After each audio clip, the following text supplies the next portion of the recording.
ایک بہت بڑا الزام جو اللہ کے رسول پہ لگایا جاتا ہے، اور اس میں اپنے پرائے سبھی شامل ہو گئے کہ نعوذ باللہ پروردگار کے رسول کے ساتھ یہ الزام لگا دیا گیا کہ آپ کو لکھنا پڑھنا نہیں آتا تھا۔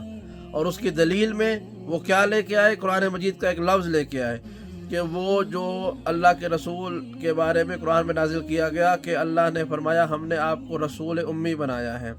اور سورہ جمعہ کی وہ معروف آیت کہ هو الذی بعث فی الامیین رسولا منہم یتلو علیہم آیاتہ ویزکیہم ویعلمہم الکتاب والحکمہ وَإِن كَانُوا مِن قَبْلُ لَفِي ضَلَالٍ مُبِينٍ۔ تو یہ جو لفظ ملتے ہیں نا کہ ہم نے امیین میں رسول کو بھیجا، تو ترجمہ یہ کیا گیا کہ امی کہتے ہیں نعوذ باللہ ان پڑھ کو، تو اس لیے محمد مصطفیٰ کو بھی لکھنا پڑھنا نہیں جانتا تھا۔ یہ جو لفظ ہے یہ ترجمہ کرنے والے کی اپنی جہالت پر مبنی ہے کہ جو محمد مصطفیٰ کو ان پڑھ کہے اور یہ سوچے گمان کرے کہ ان کو لکھنا پڑھنا نہیں آتا تھا، یہ عقیدہ رکھنا اس صاحب عقیدہ کی اپنی جہالت اور اس کی اپنی کم نظری اور کم ظرفی کی علامت ہے۔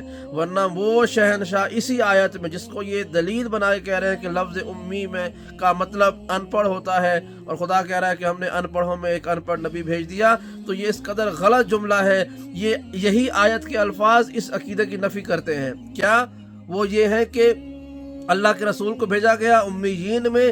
کیوں بھیجا گیا؟ یتلو علیہم آیاتہ، وہ ان کے سامنے اللہ کی آیات کی تلاوت کرتا تھا۔ اس کا مطلب یہ ہے کہ اس کو بولنا آتا تھا، تلاوت کرنا آتا تھا، ٹھیک ہے۔ وَيُزَكِّيهِمْ، تزکیہ نفس کرتا تھا۔ اگلے لفظ کیا ہے؟ وَيُعَلِّمُهُمُ الْكِتَابَ وَالْحِكْمَةَ، اور وہ انہیں کتاب اور حکمت کی تعلیم دینے کے لیے آیا تھا۔ تو یہ کیسا نعوذ باللہ انسان تھا جسے خود نہیں پڑھنا آتا تھا اور وہ کسی اور کو پڑھانے کے لیے آیا تھا؟ کوئی بھی وہاں مکے کا کافر اور مشرک کھڑا ہوئے کہہ دیتا کہ اے محمد آپ کے بارے میں تو خود یہ کہا جا رہا ہے کہ آپ کو لکھنا پڑھنا نہیں آتا، تو پھر آپ کس طرح سے ہمیں پڑھانے کے لیے آئے ہیں؟ اس کا مطلب یہ ہے کہ یہاں پہ لفظ امیین سے مراد کہ کتابی لکھنا پڑھنا نہیں ہے۔ کیا مطلب ہے؟ لفظ امی سے مراد مکہ مکرمہ کا ایک نام ہے۔ مکہ کیونکہ اس وقت ایک ایسے حدود اربع میں تھا کہ اس کے ایک بڑا شہر تھا، بڑی وادی تھی، اور یہاں سے ارد گرد چھوٹے چھوٹے شہر اور قریے آباد ہوئے تھے، اور مکہ کا ایک نام تھا ام القری، یعنی قریوں کی، وادیوں کی ماں۔ یہاں کے افراد نے مکے سے نکل کے چھوٹے چھوٹے شہر اور وادیاں آباد کی، اور مکہ ان میں بڑا شہر کہلاتا تھا، تجارت کے حوالے سے بھی، افراد کے حوالے سے بھی، خانہ کعبہ کی حیثیت کے حوالے سے بھی، تو اس لیے بڑا شہر تھا۔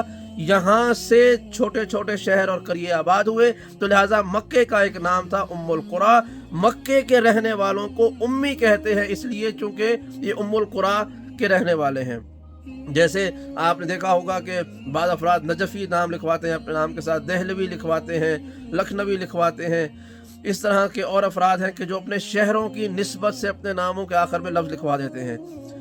اسی طرح سے یہ لفظ امی مکے والوں کو کہتے تھے کہ جو مکے کا رہنے والا ہوگا اس کو امی کہتے تھے، ام القری کی وجہ سے، نہ یہ کہ وہ سب ان پڑھ تھے۔ ورنہ ان میں ابو جہل جیسا شخص بھی تھا کہ جس کو زمانہ جاہلیت میں ابو العلم یا ابو الحکمت کہا جاتا تھا کہ یہ علم والا ہے، یہ حکمت والا ہے۔ اللہ کے رسول نے کہا کہ جو مجھے دیکھے، مجھے جانے، مجھے پہچانے، پھر بھی مجھ سے دور رہے، وہ علم والا نہیں، وہ جہل والا ہوگا۔ تو آپ نے اس کو یہ نام ابو جہل دے دیا۔ تو وہاں تو بڑے پڑھے لکھے افراد تھے، تو اس کا مطلب ہرگز یہ نہیں ہے کہ وہاں مکے کے سب افراد ان پڑھ تھے۔ وہاں پہ بڑے بڑے شعراء، ادیب اور خطیب رہتے تھے جو عربی ادب پر ناز کیا کرتے تھے۔ تو محمد مصطفیٰ کا لقب رسول امی یہ اس لیے نہیں ہے کہ آپ کو لکھنا پڑھنا نہیں آتا تھا، بلکہ اس لیے ہے کہ آپ مکے کے رہنے والے تھے۔ لہذا خبردار، آج کے بعد رسول امی کا لفظ جب استعمال کریں تو اس کا ترجمہ ان پڑھ نہ کریں، بلکہ اس کا ترجمہ مکے والا کریں۔ اور دوسری اور آخری بات یاد رکھیے گا کہ محمد مصطفیٰ وہ ذات ہیں کہ جن کی زبان سے نکلے ہوئے لفظ علم بنتے ہیں۔ سرور عالم کی مبارک ہونٹوں سے ادا ہونے والے کلمات اور لب و لہجے کو پروردگار نے کہیں قرآن کہا، کہیں حدیث کہا، اور اگر حدیث بھی ہے تو اس کا احترام قرآن کی آیتوں کی طرح سے کرنا واجب ہے۔ ہاں، ایک بات ضرور یاد رکھیے گا، محمد مصطفیٰ وہ ذات ہیں کہ جنہوں نے اس زمین پر آنے کے بعد اس کائنات میں کسی شخص کے سامنے تعلیم حاصل کرنے کے لیے اپنے زانوں کو خم نہیں کیا۔ آپ نے دنیا میں کسی کے پاس تعلیم حاصل نہیں کی، کوئی آپ کا استاد نہیں ہے، لیکن جس کو پروردگار علم دے کے بھیجے اسے دنیا والوں میں استاد ڈھونڈنے کی ضرورت نہیں ہوتی۔ یہی وجہ ہے کہ وہ محمد مصطفیٰ ہوں، آپ کی بیٹی فاطمہ الزہرا ہوں، مولا کائنات امیر المؤمنین علی ابن ابی طالب ہوں، یا آپ کی نسل میں آنے والے حجت خدا معصوم ائمہ ہوں، کبھی کسی نے دنیا والوں کے سامنے تعلیم حاصل کرنے کے لیے زانوں کو خم نہیں کیا، کیونکہ جنہیں اللہ عالم بنا کر بھیجے وہ دنیا میں علم بانٹتے ہیں، کسی سے علم حاصل نہیں کرتے۔